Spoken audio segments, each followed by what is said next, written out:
നബി സല്ലല്ലാഹു അലൈഹി വസല്ലമ 23 വർഷം ഇസ്ലാം മത പ്രബോധനം നടത്തി. ഒരിക്കൽ പോലും നബിദിനം കൊണ്ടാടിയിട്ടില്ല. നബിദിനം ആഘോഷിക്കാൻ കൽപ്പിച്ചിട്ടുമില്ല. സ്വഹാബാക്കൾ ആരും നബിദിനം കൊണ്ടാടിയിട്ടുമില്ല.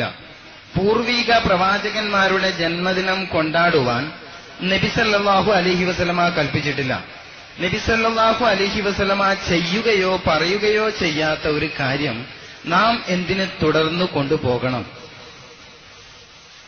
പ്രവാചകർ സല്ലല്ലാഹു അലൈഹി വസല്ലമ 23 വർഷക്കാലത്തിനടക്ക് ചെയ്തിട്ടില്ല, സഹാബത്ത് ചെയ്തിട്ടില്ല, പൂർവീകരൊന്നും ചെയ്തിട്ടില്ല എന്ന് പറയണമെങ്കിൽ വലിയ വിവരം വേണം. അവരാരും ചെയ്തതായി എന്റെ ശ്രദ്ധയിൽപ്പെട്ടിട്ടില്ല, അല്ലെങ്കിൽ ഞങ്ങളുടെ അറിവിൽപ്പെട്ടിട്ടില്ല എന്ന് പറയാൻ ഉള്ള വിവരം മതി.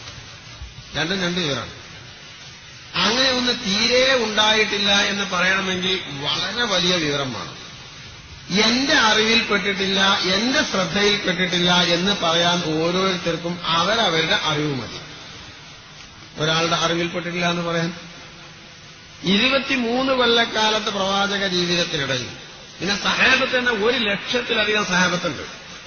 അവരിൽ ഓരോരുത്തരുടെയും ജീവിതത്തിനിടയിൽ അങ്ങനെ ഒന്ന് റിപ്പോർട്ട് ചെയ്യപ്പെട്ടിട്ടില്ല എന്ന് പറയണമെങ്കിൽ ഈ ബൃഹത്തായ ചരിത്രവും ഹദീസും, ലക്ഷക്കണക്കായ ദശലക്ഷക്കണക്കായ ഹദീസും, ആയിരക്കണക്കായ ചരിത്ര ഗ്രന്ഥങ്ങളും വായിച്ച് ഒരടിക്ക് കമ്പ്യൂട്ടറിൽ ഹാജരാക്കുന്നത് പോലെ മനസ്സിൽ ഹാജരാക്കാനുള്ള ഊർമ്മി, അറിവും വിവരമൊക്കെ വേണം.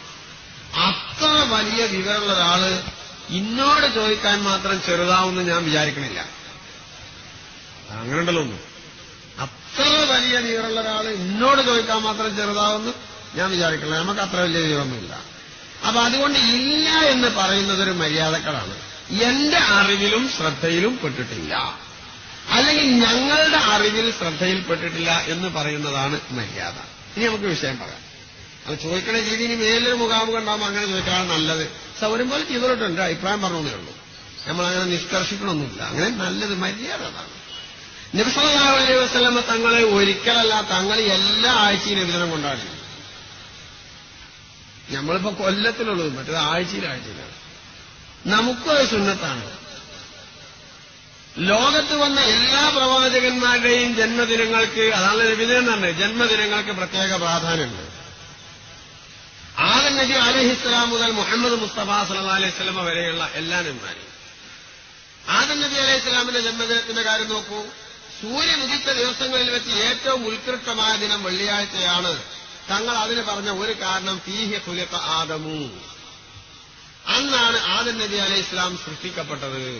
ഒരു കാരണം അതാണ്, ആദം നബിന്റെ ജന്മദിനാണ്. വെള്ളിയാഴ്ചക്ക് മഹത്വം ഉണ്ടായത് ജന്മദിനായതുകൊണ്ടാണ്. അതാ മഹത്വത്തിന് കാരണം. അല്ലാതെ മഹത്വമുള്ള വെള്ളിയാഴ്ച ആദം നബിക്ക് ജന്മം നൽകിയതല്ല. വെള്ളിയാഴ്ചക്ക് മഹത്വമുള്ളതുകൊണ്ട് അന്ന് ആദം നബിക്ക് ജന്മം നൽകിയതല്ല, ജന്മം നൽകിയതുകൊണ്ട് മഹത്വം കിട്ടിയതാണ്. ആ പറച്ചിൽ വ്യത്യാസമുണ്ട്. ജന്മം നൽകിയതെന്ന് മാത്രം ആ പറച്ചിൽ വലിയ വ്യത്യാസമുണ്ടല്ലോ. അതുപോലെ തിങ്കളാഴ്ച നോമ്പനുഷ്ഠിക്കാൻ ഉപദേശിച്ച നബി സല്ലല്ലാഹു അലൈഹി വസല്ലമ തങ്ങൾ പറഞ്ഞു, അന്ന് എന്റെ ജന്മദിനാണ്, ആ ജന്മദിനത്തെ അനുസ്മരിക്കാനാണ്. മാത്രമല്ല തങ്ങളുടെ ജന്മത്തിൽ സന്തോഷം പ്രകടിപ്പിച്ചത് കാരണം നരകാവകാശിയായ അബൂലാബിന് പോലും തിങ്കളാഴ്ച ദിവസം നരകശിക്ഷയിൽ ലഘൂകരണം അനുഭവിക്കുന്നു. മോചനമല്ല, ലഘൂകരണം.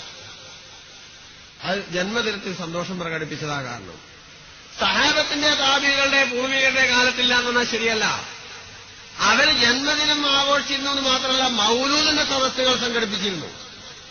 താബികളിൽ പ്രമുഖനായ ഹസൻ ബസ്രി റളിയല്ലാഹു തആല അൻഹു തങ്ങൾ, അദ്ദേഹത്തിന്റെ ചരിത്രത്തിൽ പറയുന്നത് 300-ലധികം സഹാബിവര്യന്മാരോട് സഹബത്തിട്ടുണ്ട്. അവരിൽ തന്നെ 60 പേർ ബദറിൽ പങ്കെടുത്തവരായിരുന്നു.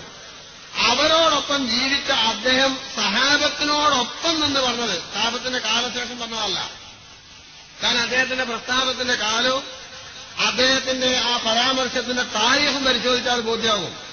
അവരോടൊപ്പം ജീവിക്കുന്ന ഹസൻ ബസ്രി പറഞ്ഞത്, എനിക്ക് ഉഹദ് പർവ്വതത്തോളം സ്വർണം ലഭിച്ചാലും പ്രവാചകരുടെ മൗലൂദിന് വേണ്ടി അത് ചെലവഴിക്കാൻ ഞാൻ ഇഷ്ടപ്പെടുന്നു എന്നാണ്. അപ്പൊ ആ കാലം മുതൽക്ക് ഏർപ്പാടുണ്ടായിട്ടല്ലേ. എന്നാൽ ചില ആളുകൾക്ക് തെറ്റിദ്ധാരണ ഇത് മുദഫർ രാജാവിന്റെ കാലത്തുണ്ടായതാണ്, നൂറ്റാണ്ടുകൾ പിന്നിട്ട ശേഷം ഉണ്ടായതാണ്. തെറ്റിദ്ധാരണയുണ്ട്. ആ തെറ്റിദ്ധാരണക്ക് ഒരു കാരണമുണ്ട്. അങ്ങനെ ആരോ പാടിയിട്ടുണ്ട്, പറഞ്ഞിട്ടുണ്ട് എന്നൊക്കെ പറയപ്പെടുന്നു. പാടിയവർക്കും പറഞ്ഞവർക്കും അല്ലാഹു റഹ്മത്ത് ചെയ്യട്ടെ. ശരിയല്ല. എന്തുകൊണ്ട്? മുസഫർ രാജാവിന്റെ കാലത്തുണ്ടായിരുന്ന തെറ്റിദ്ധാരണയ്ക്ക് കാരണം അദ്ദേഹം ആയിരക്കണക്കിൽ ആട് 10,000-കണക്കിൽ കോഴി അറുത്ത് മൗലൂദിന്റെ പേരിൽ രാജകീയ സദ്യ സംഘടിപ്പിക്കാൻ തുടങ്ങിയത് അദ്ദേഹമാണ്. അദ്ദേഹം മൗലൂദിന്റെ തുടക്കക്കാരനല്ല, കേവല സദ്യയുടെ തുടക്കക്കാരനല്ല, രാജകീയ സദ്യയുടെ തുടക്കക്കാരൻ മാത്രമാണ്. ഹസൻ ബസ്രി ആവട്ടെ ഉഹദ് മലയോളം സ്വർണം കിട്ടിയാലും മൗലൂദിന് വേണ്ടി ചെലവഴിക്കാൻ ഇഷ്ടപ്പെടുന്നു എന്നാണ്. അപ്പൊ മുസഫർ രാജാവിനെക്കാണ് വലിയ സദ്യ ഉണ്ടാക്കാനാണ് ഹസൻ ബസ്രിക്ക് മോഹം. ലഭിച്ചാൽ ചെലവഴിക്കുമായിരുന്നു, ലഭിച്ചില്ല ചെലവഴിച്ചില്ല. അങ്ങനെയാണ് നമ്മൾ അലിഫിദുമ്പോ പഠിച്ചത്. ലഭിച്ചാൽ ചെലവാക്കുമായിരുന്നു, ലഭിച്ചില്ല ചെലവഴിച്ചില്ല. അതുകൊണ്ട് നേരത്തെ ഇങ്ങനെ സമ്പ്രദായമില്ല എന്നത് ചരിത്രപരമായ വിവരദോഷമാണ്, ചരിത്രപരമായ മണ്ടത്തരല്ല. ചരിത്രപരമായ വിവരദോഷമാണ്. നേരത്തെ ഇങ്ങനെ മൗലൂദ് സമ്പ്രദായം, നബിദിനാഘോഷ പരിപാടികൾ ഇല്ല എന്ന ആക്ഷേപം. പിന്നെ വൈവിധ്യങ്ങൾ വന്നിരിക്കാം. അത് നിങ്ങളിങ്ങനെ 3 കൊടിയുള്ള ഒരു കുബ്ബ ആലേഖനം ചെയ്ത കൊടി കെട്ടിയിരുന്നോ എന്ന് ചോദിച്ചാൽ ഉണ്ടായിട്ടുണ്ടാവില്ല. അത് നിങ്ങൾ മൈക്ക ഉപയോഗിച്ചിരുന്നോ എന്ന് ചോദിച്ചാൽ ഉണ്ടാവില്ല. അതിന് വിശദീകരിക്കാൻ വേണ്ടി ചേർന്ന സദസ്സിൽ ഫാൻ കറങ്ങിയിരുന്നോ എന്ന് ചോദിച്ചാൽ ഉണ്ടാവില്ല. അങ്ങനെ കുറെ വൈവിധ്യങ്ങളൊക്കെ പ്രയോഗത്തിൽ വന്നിട്ടുണ്ട്. തത്വവും പ്രയോഗവും നമ്മൾ ആലോചിക്കണല്ലോ. തത്വം ഇത് നേരത്തെ ഉള്ളതാണ്, പ്രോത്സാഹനമുള്ളതാണ്. പ്രയോഗത്തിൽ അതാത് കാലങ്ങളിൽ ചില വൈവിധ്യങ്ങളൊക്കെ വന്നു എന്നത് ശരിയാണ്. ആ വൈവിധ്യങ്ങളിൽപ്പെട്ട ഒന്നാണ് ഈ മുഖാമുഖവും, ആ വൈവിധ്യങ്ങളിൽപ്പെട്ടതാണ് ഈ സ്റ്റേജും ഈ മൈക്കും ഈ ഫാനും, ഒരാൾ ചോദിക്കലും മറ്റേയാൾ പറയലൊക്കെ.